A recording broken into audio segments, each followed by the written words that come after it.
Number one, it's a mad, mad, mad, mad world. It's a comedy, an action movie, and a treasure hunt all in one. A man who's on the run from the cops crashes his car over the side of a cliff. That's how you start a good movie. Random people get out of their cars and go down the cliff to try and help. But the man's dying, and in his final words, tells him he hid $350,000 in a park. It's in this box, buried under this...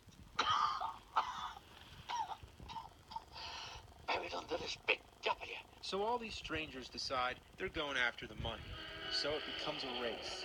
The rest of the film follows real time as they travel Southern California, from Palm Springs to the Portuguese Bend.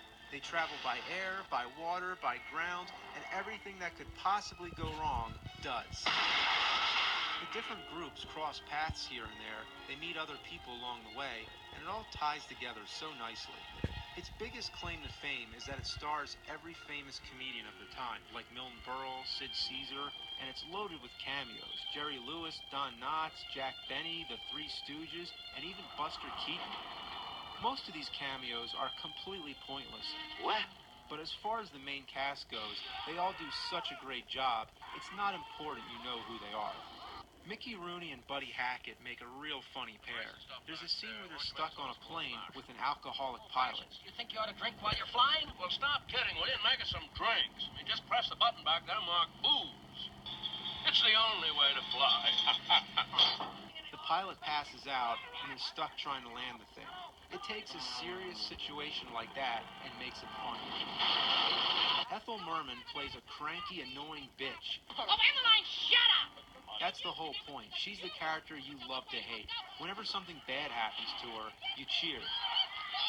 Phil Silvers plays a swindler, a real dirty, rotten bastard, always tricking the other characters. Oh, kid, you better get that bike out of there. Somebody's liable to trip over it in the dock.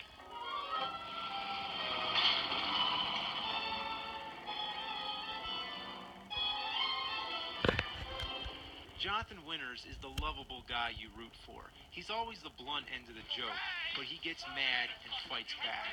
In one of the best scenes from any movie, he battles two gas station attendants for almost no reason at all. The gas station is more fragile than anything Ed Wood ever created. He doesn't just do some damage, he fucking annihilates that place. By the time it's over, there's nothing left. He levels the gas station to the ground. You're still laughing when the next scene comes on and we introduce Dick Shawn as the crazy nut Sylvester. He's the moodiest and most unpredictable character in the film. The first time we see him, he's dancing.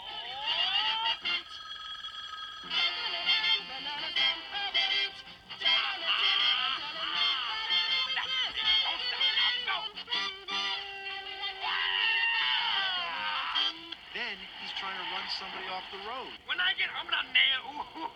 He's like a tornado. When Sylvester's not happy, you're in big trouble.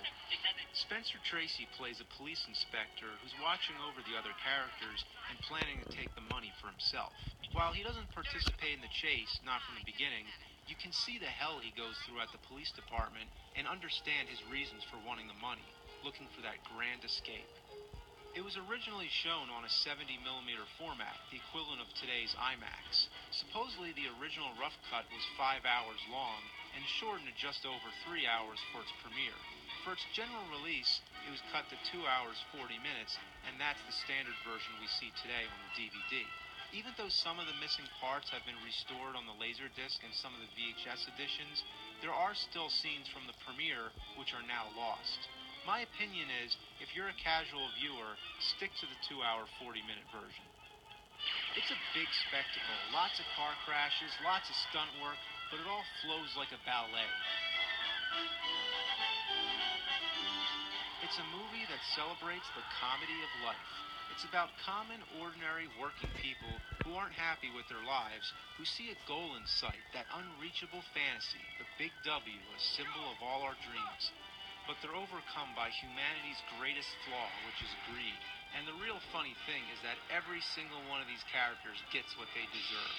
The world is a mad place.